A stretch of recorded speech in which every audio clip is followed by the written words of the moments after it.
दोस्तों, अगर आपका गुड़हल का पौधा ग्रोथ नहीं कर पा रहा है या सर्दियों के कारण पीला पड़ गया है, तो फरवरी मंथ में 2-3 आवश्यक कार्य करके और कुछ फर्टिलाइज़र अपने गमले में डाल करके अपने पौधे को फिर से हरा भरा कर सकते हैं, ढेर सारी नई ग्रोथ और ढेर सारी फ्लावरिंग पा सकते हैं। तो दोस्तों, ये कौन से ज़रूरी काम है और क्या फर्टिलाइज़र देना है अपने पौधे को, संपूर्ण जानकारी मिलेगी इस वीडियो में। तो प्लीज़ वीडियो पर अंत तक बने रहें, बिना स्किप किए पूरा देखें ताकि सारी जानकारी आपको मिल सके। एक भी जानकारी अगर छूट गई तो फिर आपको फ़ायदा नहीं मिल पाएगा, बल्कि उल्टा नुकसान हो सकता है। तो इसलिए दोस्तों, वीडियो को पूरा देखिएगा और कमेंट करके बताइएगा कि जानकारी कैसी लगी। अगर अच्छी लगे तो दिल से लाइक कीजिएगा और चैनल पर अभी नए हैं तो प्लीज़ चैनल को भी सब्सक्राइब करके बेल आइकन को प्रेस कर दीजिएगा ताकि सारे अपडेट्स आपको मिलते रहें।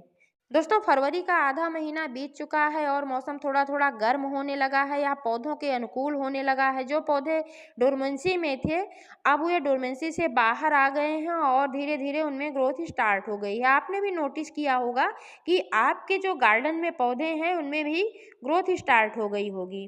तो सबसे पहला जो काम करना है अपने गुड़हल के पौधे पर, वह है हार्ड प्रूनिंग।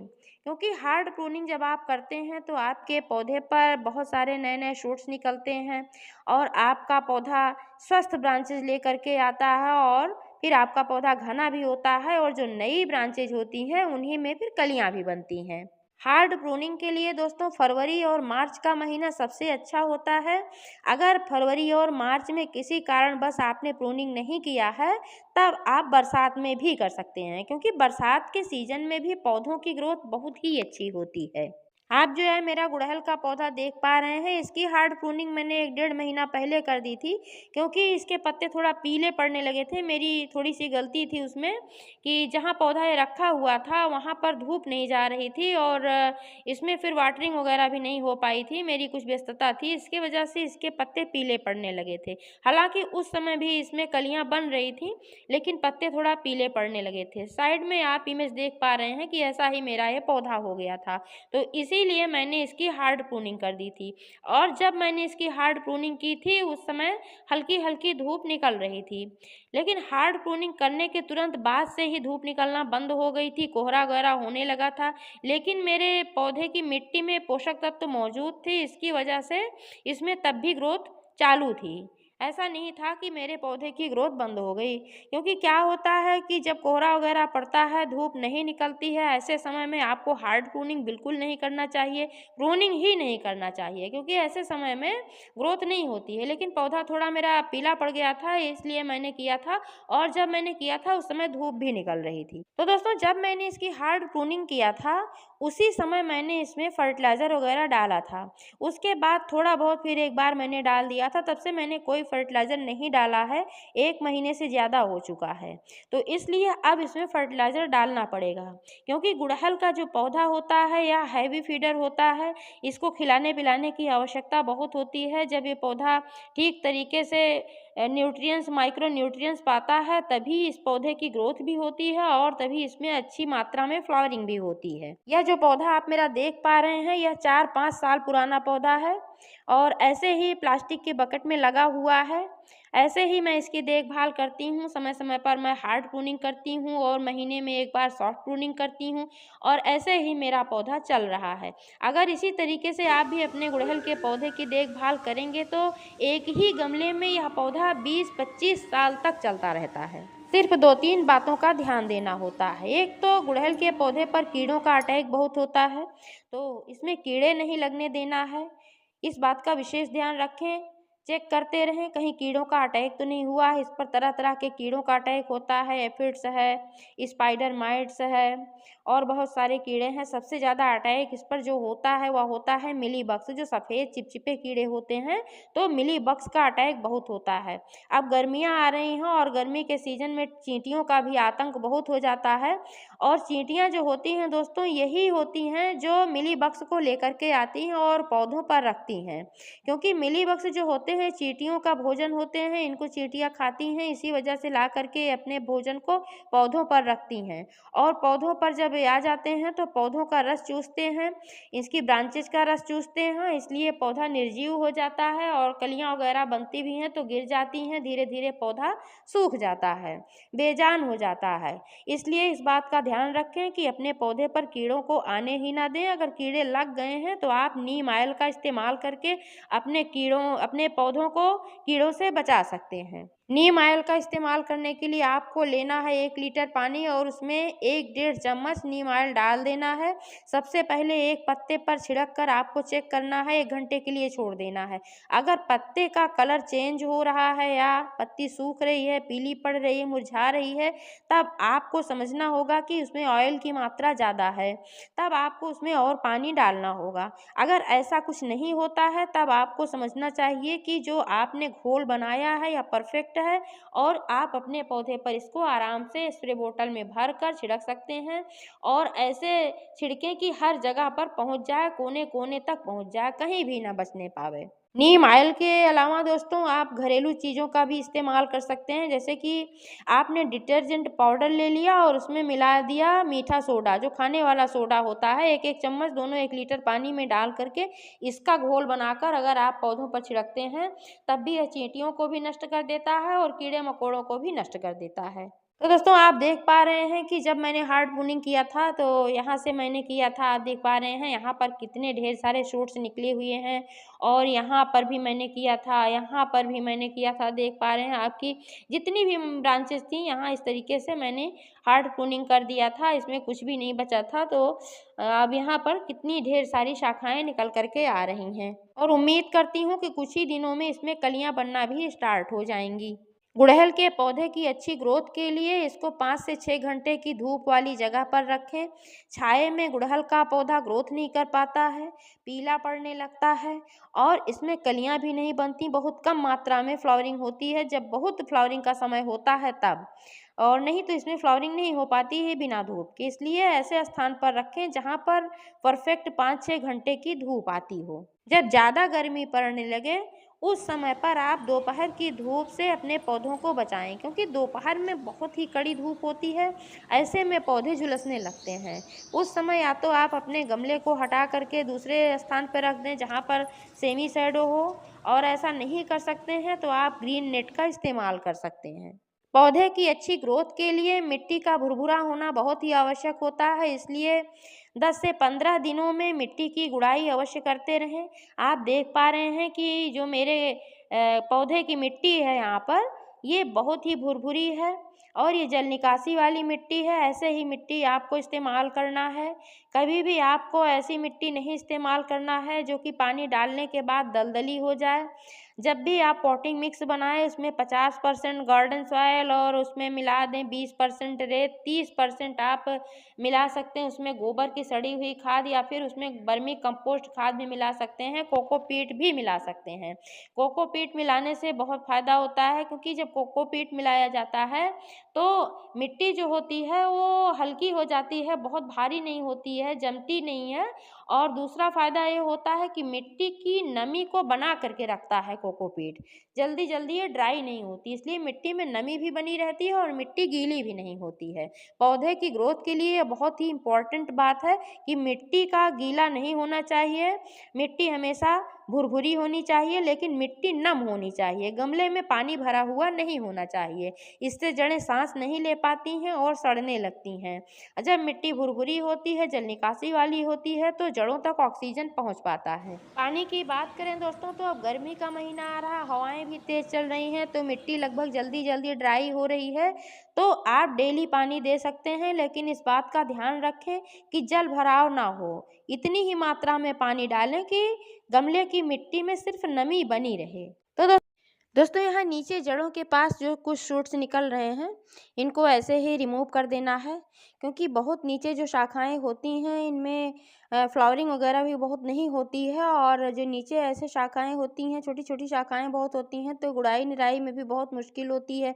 और पानी वगैरह जो हम डालते हैं, तो यहाँ नीचे जो शाखाएँ होती हैं, मिट्टी को टच करती हुई होती हैं, तो इनमें फिर फंगस वगैरह लगने का खतरा बना रहता है, इससे हमारा पौधा खराब हो जाता है। तो आप देख पा रहे हैं यहाँ पर 2-4 जगह ऐसे ही जो शाखाएँ निकल रही हैं, छोटी-छोटी बिल्कुल हैं, बल कहीं-कहीं तो बिल्कुल एकदम पत्तियाँ ही हैं, जड़ के पास भी है यहाँ पे, तो इन सबको ऐसे ही रिमूव कर देना है। अब दोस्तों बारी आती है फर्टिलाइज़र की।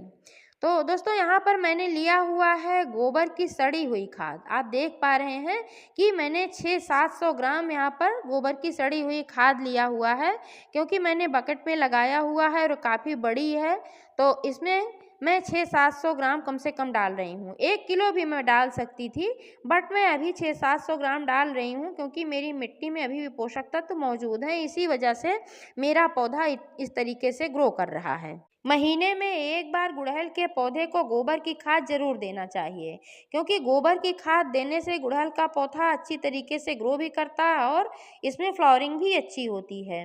गोबर की खाद में नाइट्रोजन बहुत अच्छी मात्रा में पाया जाता है, इसके अलावा इसमें फास्फोरस वगैरह और भी बहुत सारे पोषक तत्व पाए जाते हैं, तो इसलिए गोबर की खाद बहुत ही आवश्यक होती है। तो खाद देने से पहले दोस्तों इसमें कुछ और काम करना है कि यहाँ जो मिट्टी है, तो मिट्टी पहले से ही गुड़ाई करके मैंने रखा हुआ है। जब भी आप कोई खाद डालें तो मिट्टी की गुड़ाई करके 1 दिन पहले छोड़ दें। इससे क्या होता है कि जड़ों तक ऑक्सीजन पहुंच जाता है और जो इसमें फंगस वगैरह लगने का चांस रहता है वो ख़त्म हो जाता है, क्योंकि धूप जड़ों तक पहुंच जाती है, मिट्टी बढ़िया हो जाती है, स्वस्थ हो जाती है। तो 1 दिन पहले गुड़ाई करके छोड़ना होता है, मैंने करके छोड़ रखा था, आप देख पा रहे हैं। अब इसमें से मुझे कुछ मिट्टी निकालना है, क्योंकि अगर ऊपर ही ऐसे फर्टिलाइज़र डाल दिया जाएगा तो इसका फ़ायदा उतना नहीं मिल पाएगा, जड़ों तक लगेगा नहीं। इसलिए मिट्टी को जब हटा करके फर्टिलाइज़र में डालूँगी और ऊपर से फिर मैं मिट्टी डालूँगी, तो अंदर रहेगा और वहाँ डिकम्पोज़्ड होकर ये धीरे-धीरे जड़ों तक जाएगा। ऊपर से ढका होना ज़रूरी होता है कोई भी फर्टिलाइज़र जब डाला जाता है। तो ऐसे इसी तरीके से इसमें से मैंने कम से कम 3-4 इंच गहराई तक मिट्टी निकाल लिया है और अब इसमें ये गोबर की खाद डालना है। यहाँ पर आप देख पा रहे हैं कि ये जड़ें जो हैं दिख रही हैं हल्की-हल्की, यहाँ ये भी ट्रिम हो गई हैं, इससे कोई दिक्कत नहीं है। जड़ें ज़्यादा हो जाती हैं तो जो पतली-पतली वाली जड़ें होती हैं, जब हम 10-15 दिनों में गुड़ाई करते हैं तो जड़ें भी ट्रिम हो जाती हैं, ये फ़ायदेमंद होता है। लेकिन इस बात का ध्यान रखें कि यहाँ बीच में आप ना जाएँ, नहीं तो यहाँ अगर प्रमुख जड़ें कट जाती हैं तो आपका पौधा सूखने लगता है। तो इस तरीके से इसमें गोबर की खाद डाल देना है और चारों तरफ ऐसे ही फैला देना है। अब दोस्तों मैं इसमें और 3 खाद डालने वाली हूँ। देख पा रहे हैं आप, यहाँ पर मैंने लिया हुआ है ये बनाना पील फर्टिलाइज़र है। इसको मैंने खुद तैयार किया था। केले के छिलकों को धूप में मैंने सुखा दिया था और जब ये कुरकुरा हो गया था एकदम से, तो मैंने मिक्सर में डाल कर के इसको पीस लिया था। ऐसा आप भी कर सकते हैं। बनाना पील फर्टिलाइज़र मार्केट में जो बिकता है वहाँ से आप खरीद करके लाते हो तो कॉस्टली पड़ जाता है और घर पर आप बनाते हो तो फ्री का बन जाता है। अक्सर सभी घरों में केले आते ही हैं, लोग खाते हैं, छिलकों को फेंक देते हैं, लेकिन इन छिलकों से आप फर्टिलाइज़र बनाकर डाल सकते हैं। तो यहाँ मैंने ड्राई फर्टिलाइज़र बनाया हुआ है, इसका लिक्विड फर्टिलाइज़र भी मैं बना करके डालती हूँ, उसका मेथड मैं बाद में बताऊँगी। लेकिन अभी मैं बताती हूँ कि इसमें मैंने लिया हुआ है 3 से 4 चम्मच बनाना पील फर्टिलाइज़र, क्योंकि जो केले के छिलके होते हैं इनमें पोटेशियम की बहुत ही अच्छी मात्रा पाई जाती है और इसके अलावा इसमें आयरन, फास्फोरस, कैल्शियम, मैग्नीशियम और भी चीज़ें पाई जाती हैं, लेकिन पोटेशियम बहुत ही अच्छी मात्रा में पाया जाता है। तो इसलिए इसको बहुत अधिक मात्रा में नहीं लेना है, 3-4 चम्मच पर्याप्त है।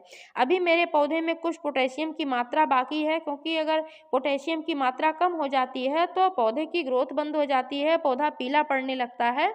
इसलिए अभी इसमें मैं 3-4 चम्मच ही डाल रही हूँ। अगर पोटेशियम की मात्रा अधिक हो जाती है तो भी नुकसान होता है, क्योंकि क्या होता है कि जब पोटेशियम की मात्रा अधिक हो जाती है तो मैग्नीशियम अपना काम करना बंद कर देता है और जब मैग्नीशियम अपना काम करना बंद कर देता है तो फिर पौधा पीला पड़ने लगता है। मैग्नीशियम और नाइट्रोजन का काम होता है कि क्लोरोफिल के निर्माण में सहायता करना, और जब क्लोरोफिल का निर्माण नहीं हो पाता तो पौधा पीला पड़ने लगता है, खराब होने लगता है। और दोस्तों दूसरी खाद जो है मैंने लिया हुआ है, यह है सरसों से बना हुआ फर्टिलाइज़र, क्योंकि सरसों के दानों में नाइट्रोजन और मैग्नीशियम की बहुत ही अच्छी मात्रा पाई जाती है। इससे हमारे पौधे हरे भरे रहते हैं और हमारे पौधों की ग्रोथ अच्छी होती है, नए नए शूट्स निकल करके आते हैं, अधिक मात्रा में ब्रांचेज निकलती हैं, पत्तियाँ बहुत ज़्यादा मात्रा में निकलती हैं और इसमें फिर नई नई जब शाखाएँ निकलती हैं तो फ्लावरिंग भी होती है। तो सरसों के दानों में नाइट्रोजन और मैग्नीशियम के अलावा फास्फोरस वगैरह भी बहुत अच्छी मात्रा में पाया जाता है। तो इसलिए मैंने इसमें लिया हुआ है 2-3 चम्मच सरसों के पिसे हुए दाने। तो इन दोनों को मिलाने के बाद बहुत ही पावरफुल बनने वाला है, क्योंकि इसमें पोटेशियम अच्छी मात्रा में है, तो पोटेशियम इसमें भी है लेकिन इसमें कम है, इसमें ज़्यादा। दोनों का कॉम्बिनेशन बहुत ही अच्छा होता है। और साथ में मैंने लिया हुआ है 1 चम्मच हल्दी पाउडर। हल्दी पाउडर जो होता है इसमें एंटीऑक्सीडेंट गुण होते हैं। अगर आपका पौधा मुरझा रहा है, मर रहा है, तो हल्दी के इस्तेमाल से आपका पौधा पुनर्जीवित हो जाता है। इसके अलावा हल्दी में एंटीबैक्टीरियल, एंटी फंगल, एंटीवायरल गुण पाए जाते हैं, जो हमारे पेड़ पौधों को कीटों से बचाते हैं। मिट्टी में किसी भी प्रकार का फंगस वगैरह लगने का खतरा नहीं रहता है। इसलिए दोस्तों मैं किसी भी पौधे में कोई भी फर्टिलाइज़र डालती हूँ तो इसमें 1 चम्मच हल्दी पाउडर मैं अवश्य मिलाती हूँ। आप हल्दी पाउडर का घोल बनाकर अपने पौधों पर स्प्रे भी कर सकते हैं। इससे आपका पौधा कीटों से भी सुरक्षित रहता है। तो ऐसे ही इन तीनों चीज़ों को एक साथ मिक्स कर लेना है और मिक्स करने के बाद फिर ऐसे ही चारों तरफ फैला देना है। अब इसमें मैंने सब फर्टिलाइज़र डाल दिया है, इसमें गोबर की भी खाद डाल दिया और जो मैंने भी मिक्स करके बनाया है इसको भी डाल दिया है। अब इसमें ऊपर से जो मैंने मिट्टी निकाल कर यहाँ पर रखा हुआ है, इस मिट्टी को फिर से इसमें फिल कर देना है खाली स्थान पर। दूसरी और मिट्टी नहीं लेना है, क्योंकि मिट्टी अच्छी है। अभी अगर मिट्टी अच्छी नहीं होती तो मिट्टी भी आप चेंज कर सकते हैं। तो इस तरीके से ऐसे ही मैंने इसमें मिट्टी ऊपर तक फिल कर दिया है और अब इसमें देना है गहराई से पानी, क्योंकि जब भी कोई फर्टिलाइज़र डाला जाता है तो पानी देना आवश्यक होता है। लिक्विड फर्टिलाइज़र की बात अलग है, उसमें खुद ही पानी की मात्रा होती है, तो लिक्विड फर्टिलाइज़र डालने के बाद पानी डालने की आवश्यकता नहीं होती है, लेकिन ऐसे फर्टिलाइज़र डालने के बाद पानी ज़रूर डालें। तो इसमें आप देख पा रहे हैं कि मैंने पानी गहराई से दे दिया है। तो दोस्तों इसी तरीके से आप अपने गुड़हल के पौधे की देखभाल करें, आपका भी पौधा ढेर सारी फ्लावरिंग करेगा, स्वस्थ रहेगा, अच्छी ग्रोथ होगी। जानकारी कैसी लगी कमेंट करके अवश्य बताइएगा और पूरा वीडियो देखने के लिए बहुत बहुत धन्यवाद।